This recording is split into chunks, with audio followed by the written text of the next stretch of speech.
Hi gang, Rob here. It is the afternoon of October 2013.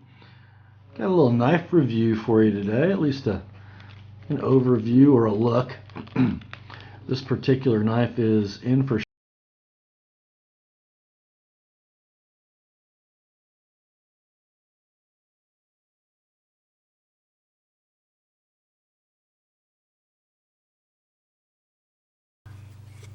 yeah, it's a woods blade. Not just any woods blade, but a hunter's woods blade. Comes in this nice oiled leather sheath with brass rivets. Nice fold over belt loop. No retention other than friction. Nicely made sheath for what it is. The knife we're looking at today is from Case's Ridgeback Hunter series. This particular model, the Caper model. And its model number or pattern number is 1401. Manufacturer's part number CA 1401. Now this particular pattern is made in a couple different variations. The one you're looking at, Case is calling this a rosewood handle. As you can see from the contouring, it is a laminated wood, so probably a stabilized rosewood, layers of it held together with epoxy and then highly finished and sealed, probably with more epoxy type material. Looks like it's held together with two nickel silver rivets, and it offers a lanyard hole. It is a full tang design knife made from Cases, oh gosh, what are they calling now? True Sharp stainless steel. As you can see, proudly made in the United States of America. By this tang stamp, this must be a 2010 or later blade. Not quite sure when this was produced. It belongs to a friend of mine who actually won it in a raffle, and he was pretty proud of it. Brought it into work on Saturday and wanted to show it off a little bit. And I said, "Hey John, how about if you let me take that home and I'll put an edge on it for you." It was a new knife essentially, except for the little cutting John has done with it. Of course, he wasn't quite sure he wanted me to do that. He said, "I'll never see it if I let you take it home." And I assured him that it would be back in his hands. So, you guys might want to check in a week or so, make sure I gave it back. Pretty cool little knife, though, I gotta say. Back to the sheath for a minute. It is a friction fit, oiled leather sheath, and I don't know if you can see in here. I think you can. It has a plastic insert to protect the knife and to protect the sheath. Retention is very good. The knife's not going anywhere unless you want it to. Perfectly adequate, especially for a knife that sells for around $40, maybe a little bit less. Well, we've talked about construction a little. Let's talk about features.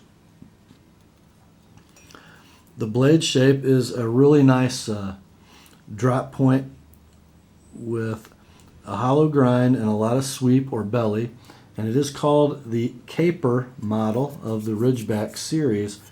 That means it's for removing capes or removing hides relatively in one piece from large animals. And the ergonomics on this knife for its intended purpose are awesome.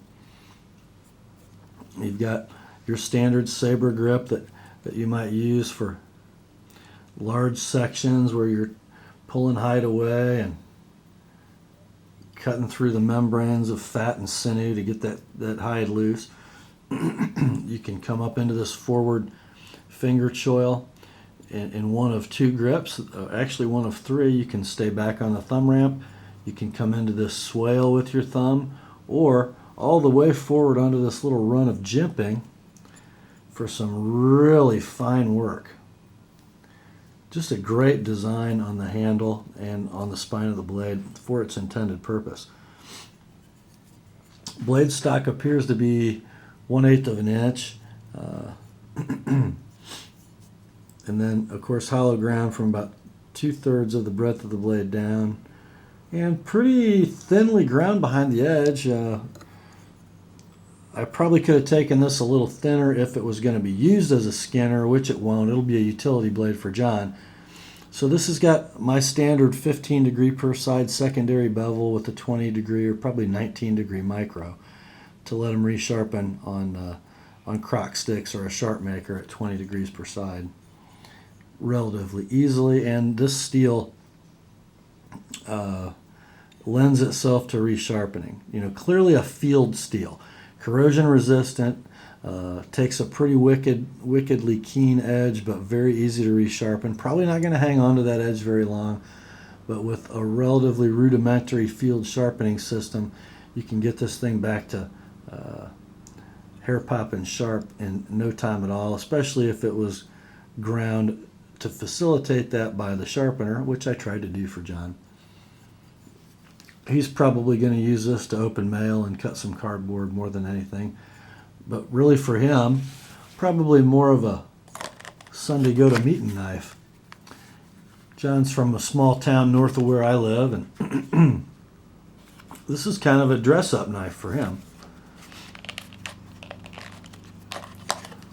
And a pretty dressy knife it is.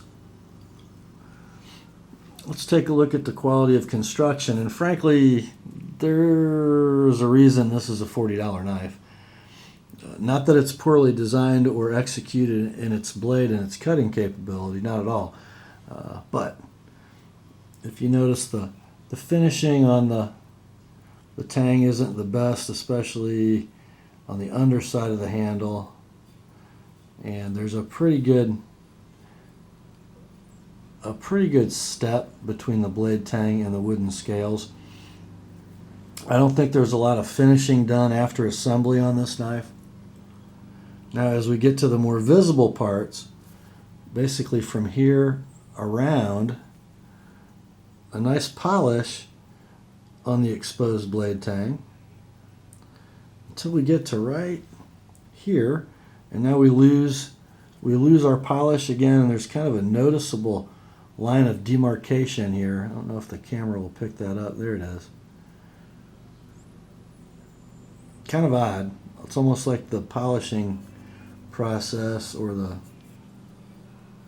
process of matching scales to blade tang after assembly was just kind of hit and miss on this knife. Not a big deal for what it is and for what it costs. I think you get a lot of cutting capability, kind of purpose specific, for under $40 in this knife. Gorgeous satin finish on the blade. Beautiful tang stamp, as we've come to expect from Case. And what a handy little utility blade, skinner or not.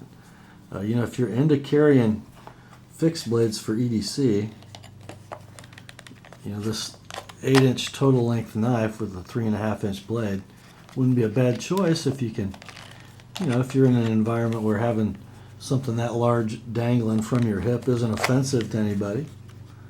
And John lives in one of those areas. Pretty cool little blade. Nice use of some more modern materials, but still maintaining that traditional feel of a Case knife. These laminated stabilized wood handles, they last pretty much like any of the new synthetics we have to offer. This knife is offered, by the way, with Zytel handles in black and a couple variations of camouflage for guys who want something a little grippier than this slick, stabilized, laminated wood handle. By the way, let me do a little quick wipe.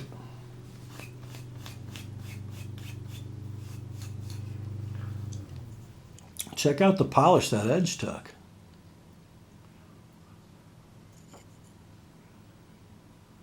Pretty darn nice.